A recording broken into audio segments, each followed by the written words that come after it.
அக்கா நீ என்ன நினச்சிக்கிட்டு இருக்க? உனக்கு அவன் மட்டும் தான் தம்பி, நான் தம்பி கிடையாதா? அவனை மட்டும் எல்லா இடத்துல தூக்கி தூக்கி வச்சு பேசிகிட்டு இருக்க. என்னை பார்த்தா எப்படிக்கா தெரியுது? ஏய் ஆமாடா, எனக்கு அவன் மட்டும் தான் தம்பி. உன்னை என்ன சொல்ற? ரோடோட சுத்திட்டு இருக்கான், வேலை வெட்டி இல்லாம இருக்கான்னு சொல்றியா?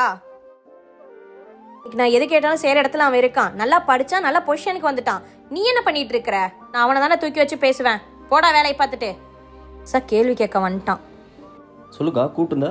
இல்லடா, தம்பிக்கு ஸ்கூல் ஃபீஸ் ஒரு 30,000 கட்டணும். மாமா எங்கெங்கேயோ கேட்டாராம்மா, எங்கேயுமே கிடைக்கல. அதுதான் கொஞ்சம் பணம் இருந்தா ரெடி பண்ணி கொடுறா.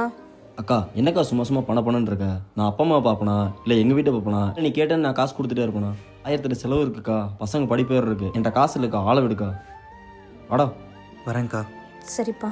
டே ராகுல், சொல்லு கோபி. தமிழ் அக்கா கூப்பிட்டுருந்தாங்கடா. எதுக்கு? ஏதோ அக்காவுக்கு காசு எமர்ஜென்சின்னு கேட்டிருந்தாங்க. ஆனால் இவன் காசு இல்லைன்னு மூஞ்சில் அடிச்சாப்புல பேசிட்டான்டா. உன் கையில் காசு இருந்தால் அக்காவுக்கு எதாவது ஹெல்ப் பண்ணுறா. நீ போ, நான் பார்த்துக்கிறேன். ம். அக்கா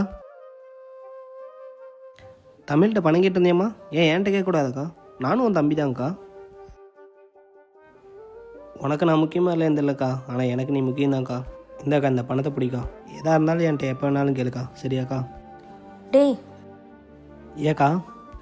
சாரிடா. பரவாயில்லக்கா.